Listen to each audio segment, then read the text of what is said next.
All right, this is chapter 4 of Number the Stars. The title is It Will Be a Long Night. Alone in the apartment while Mama was out shopping with Kirsty, Anne-Marie and Ellen were sprawled on the living room floor playing with paper dolls. They had cut the dolls from Mama's magazines, old ones she had saved from past years. The paper ladies had old-fashioned hairstyles and clothes, and the girls had given them names from Mama's favorite book. Mama had told Anne-Marie and Ellen the entire story of Gone with the Wind, and the girls thought it much more interesting and romantic than the king and queen tales that Kirsty loved. "Come, Melanie," Anne-Marie said, walking her doll across the edge of the rug. "Let's dress for the ball." "All right, Scarlett, I'm coming," Ellen replied in a sophisticated voice. She was a talented performer. She often played the leading roles in school dramatics.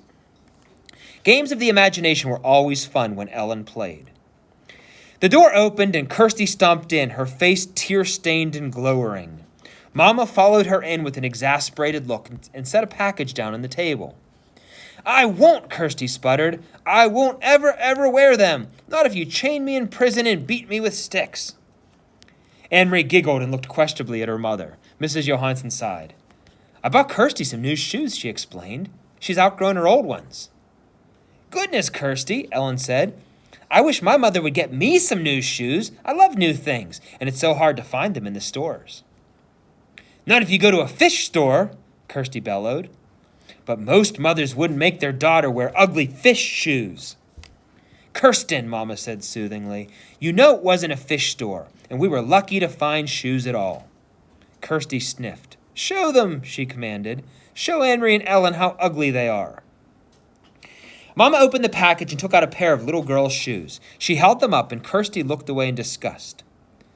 "You know there's not any leather anymore," Mama explained, "but they found a way to make shoes out of fish skin. I don't think these are too ugly." Anne-Marie and Ellen looked at the fish skin shoes. Anne-Marie took one in her hand and examined it. It was odd looking, and the fish scales were visible.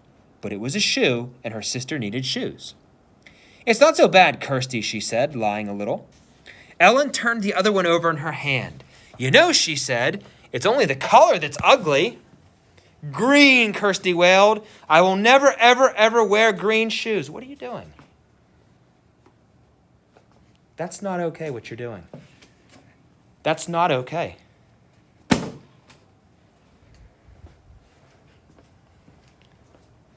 In our apartment, Ellen told her, "My father has a jar of black ink. Would you like these shoes better if they were black?"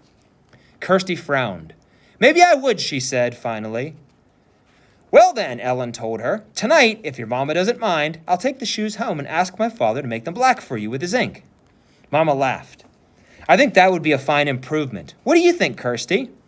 Kirsty pondered. "Could he make them shiny?" she added. "I want them shiny." Ellen nodded.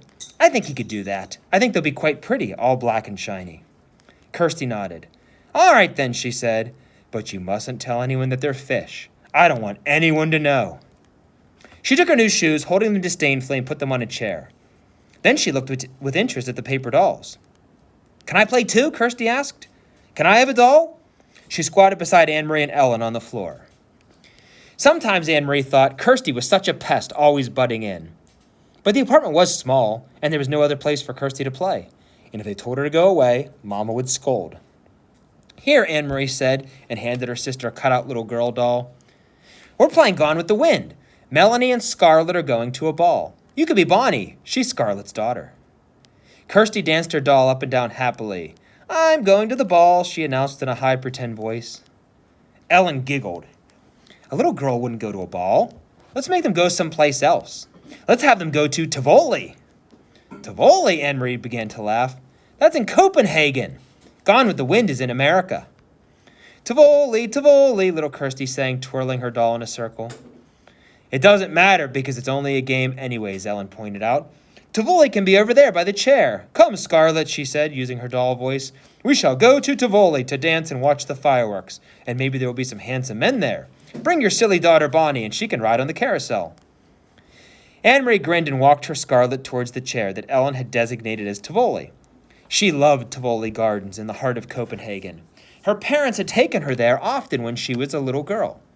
She remembered the music and the brightly colored lights, the carousel and the ice cream, and especially the magnificent fireworks in the evenings. the huge colored splashes and bursts of light in the evening sky. I remember the fireworks best of all, she commented to Ellen. Me too, Kirsty said. I remember the fireworks. Silly, Anne-Marie scoffed. You never saw the fireworks. Tivoli Gardens was closed now. The German occupation forces had burned part of it, perhaps as a way of punishing the fun-loving Danes for their light-hearted pleasures. Kirsty drew herself up, her small shoulders stiff. I did too, she said belligerently. It was my birthday. I woke up in the middle of the night and I could hear the booms, and there were lights in the sky. Mama said it was fireworks for my birthday. Then Anne-Marie remembered. Kirsty's birthday was late August, and that night, only a month before, she too had been awakened and frightened by the sound of explosions. Kirsty was right. The sky in the southeast had been ablaze, and Mama had comforted her by calling it a birthday celebration. Imagine such fireworks for a little girl 5 years old, Mama had said, sitting on the bed, holding the dark curtain aside to look through the windows at the lighted sky. The next evening's newspaper had told the sad truth. The Danes had destroyed their own naval fleet, blowing up the vessels one by one as the Germans approached to take them for their own use. How sad the king must be, Anne-Marie had heard Mama say to Papa when they read the news. How proud, Papa had replied. It had made Anne-Marie feel sad and proud, too, to picture the tall, aging king, perhaps with tears in his blue eyes, as he looked at the remains of his small navy, which now lay submerged and broken in the harbor.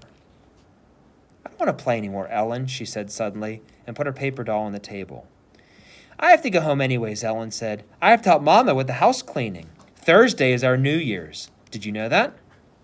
Why is it yours? Kirsty asked. Isn't it our New Year too? No, it's the Jewish New Year. That's just for us. But if you want, Kirsty, you can come that night and watch Mama light the candles. Anne-Marie and Kirsty had often been invited to watch Mrs. Rosen light the Sabbath candles on Friday evenings.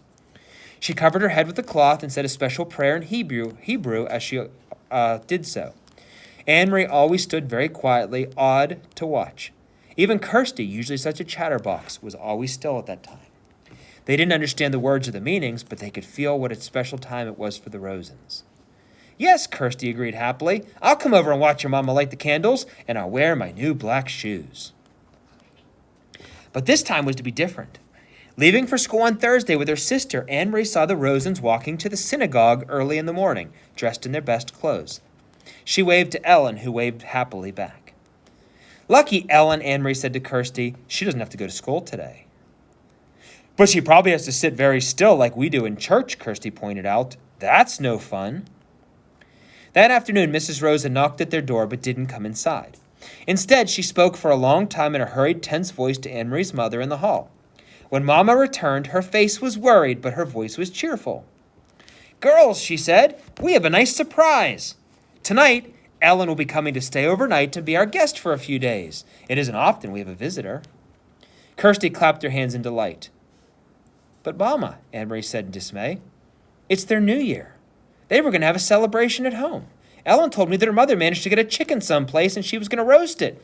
Their first roast chicken in a year or more. Their plans have changed, Mama said briskly.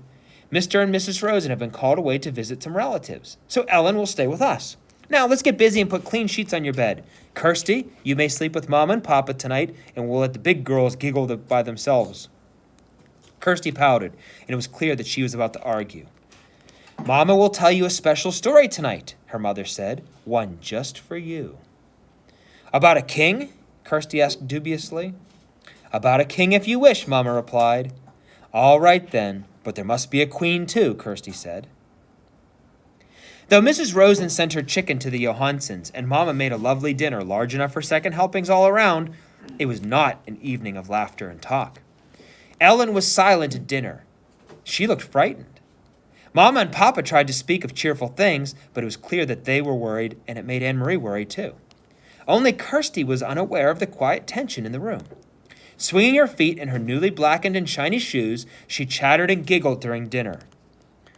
Early bedtime tonight, little one, Mama announced after the dishes were washed. We need the extra time for the long story I promised about the king and the queen. She disappeared with Kirsty into the bedroom.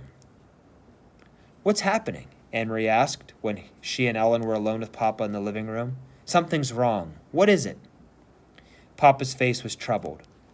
I wish that I could protect you children from this knowledge, he said quietly. Ellen, you already know. Now we must tell Anne-Marie. He turned to her and stroked her hair with his gentle hand. This morning at the synagogue, the rabbi told his congregation that the Nazis have taken the synagogue lists of all the Jews, where they live, what their names are. Of course, the Rosens were on that list, along with many others. Why? Why'd they want those names? They plan to arrest all the Danish Jews. They plan to take them away. And we have been told that they may come tonight.